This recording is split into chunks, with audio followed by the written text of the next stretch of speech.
네, 안녕하세요. 자, 이번 시간에는 한자에 대해서 얘기를 해볼까 합니다. 네, 한자 하면은 일본어를 공부할 때 한자 하면은 뭐 초반에는 좀 정말 하기 싫은 부분이기도 하지만 일본어에서 한자를 또 떼놓을 수는 없죠. 그래서 기초 이제 입문 과정에 있는 분들이 이 한자 때문에 가장 힘들어 하는데 그 이유는 뭐 한자가 워낙 읽는 법이 다양해요.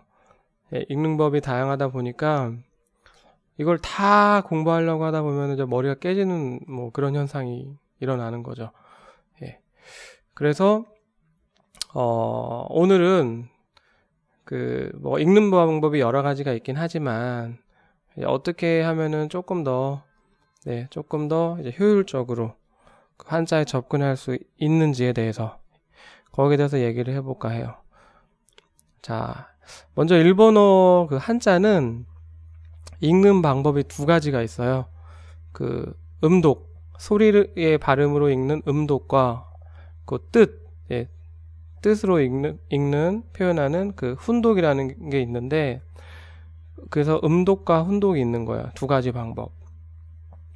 근데 우리는 사실, 어렸을 때부터 한자로 표기는 안 했지만, 음독하고는 친숙하죠. 뭐 예를 들면 뭐 학생, 뭐 대학교, 뭐 학교, 생활, 그죠? 이런 것들이 전부 다 한자로 표기는 이제 안 해서 우리는 원래 옛날부터 이제 바뀌었잖아요. 오래전부터 한글 표기하기로. 그러다 보니까 학생들이 한자를 이제 안 쓰다 보니까 이제 거의 이제 쓸 줄은 몰라도 이게 다 사실은 한자어란 말이에요. 예. 근데 일본은 여전히 한자어를 이렇게 한자로 쓰고, 그리고 자기네 나라 일본어죠. 일본어로 또 쓰고, 둘 다 쓴단 말이죠. 그래서 우리는 일본어를 공부할 때 한자를 음독도 알아야 되고 훈독도 알아야 되는 거예요. 예.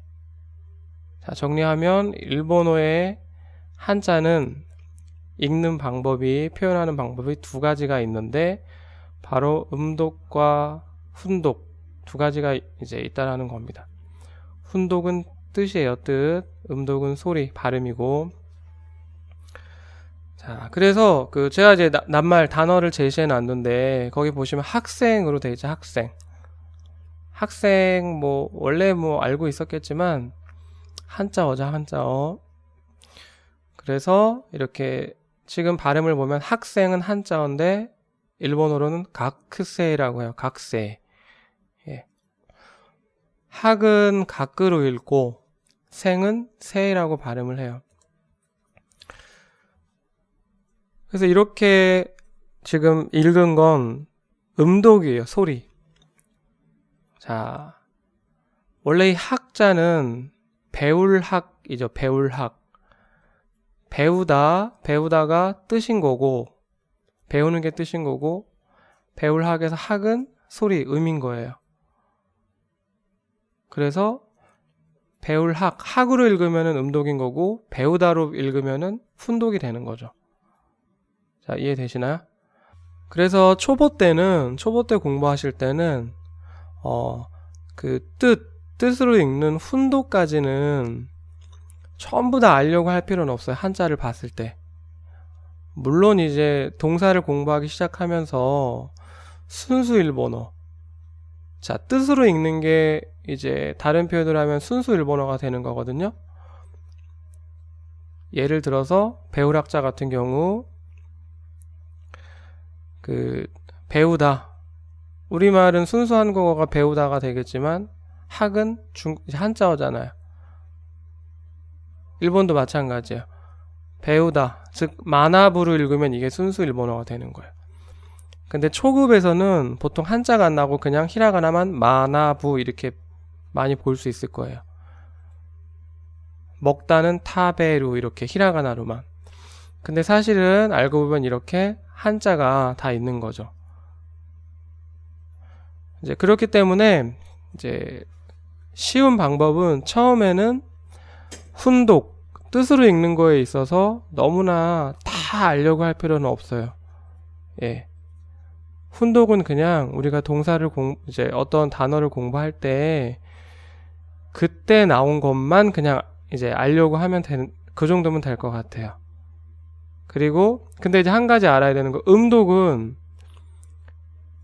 많이 알면 알수록 좋아요. 응용이 되니까. 예.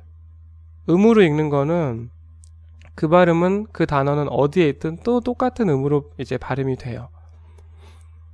예를 들어서 학생이면 이 학자 같은 경우에는 뭐 중학할 때, 뭐 견학할 때, 옆에 보시면 이제 발음 써놨지만 추가끄 똑같죠. 가끄, 캔가끄 다 가끄로 발음을 하기 때문에 아, 이 학의 음독이 가끄구나. 이거는 정말 열심히 외우려고 하는 게 좋아요. 초급 때는. 물론 나중에 상급이 되면 음독과 훈독을 전부 다 알아야 되긴 하는데 너무 초보 때부터 다 알려고 하면 지쳐서 진행이 안 되니까 음독을 중심으로 우선으로 해서 이제 공부하는 게 좋겠다는 얘기예요. 네, 음은 반드시 알아야 되고, 마찬가지로 이제 학생에서 세이도 요거는 꼭 이제 발음을 기억해 두시는 게 좋아요. 근데 또 이제 뭐 조금 더 나아가서 예를 들어서 뭐 이키르 세이도 외우려고 하고 이키르도 외우려고 하고 그러면 이제 지치는 경우가 생기니까 음독을 중심으로, 음독을 우선순위로 두고 외우되 이제 여유가 있으면 훈독까지 그렇게 하시는 게 가장 바람직해요. 자, 그러면 이제 마무리하겠습니다. 일본어 한자의 읽는 방법은 두 가지. 뜻으로 읽느냐, 음으로 읽느냐. 훈독과 음독이 있는데 나중에 일본어를 잘 하게 되면 음독과 훈독 전부 다 알아야 되는 게 맞긴 한데 초급 때는 음독의 우선순위를 두고 공부를 하시는 게 바람직합니다.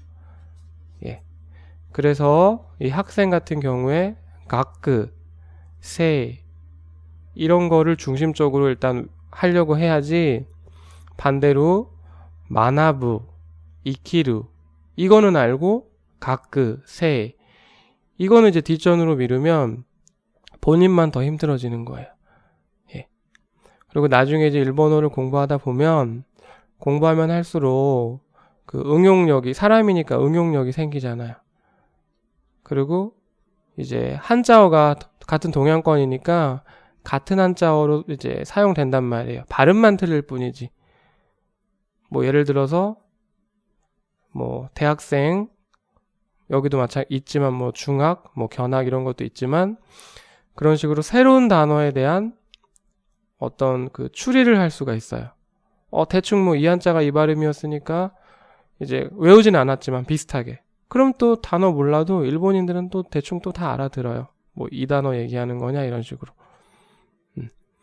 근데 하지만 순수 일본어는 발음이 조금만 틀려도 일본인은 잘 못 알아듣죠. 예. 그런 맥락에서 봤을 때 음독과 훈독이 있지만 음독을 우선순위로 공부를 하고 여유가 될 때 훈독을 공부하는 게 좋아요. 네. 그리고 이제 형용사 동사 공부하기 시작하면 훈독이 많이 나오는데 네. 순수 일본어죠. 뜻으로 발음하는 순수 일본어가 많이 나오는데 그때 나오는 정도만 공부하시면 될 거예요. 자, 그럼 일본어 한자를 그런 식으로 한번 공부하시면서 이제 뭐 다양하게 단어장 같은 것도 이제 많이 보면서 어휘력을 늘리길 바랍니다. 자, 그러면은 그 한자 많이 외워서 어휘력 팍팍 늘려주시고 그렇게 해서 회화 능력도 표현 능력도 좀 더 넓어지길 바라겠습니다. 자, 그럼 오늘은 여기서 끝낼게요.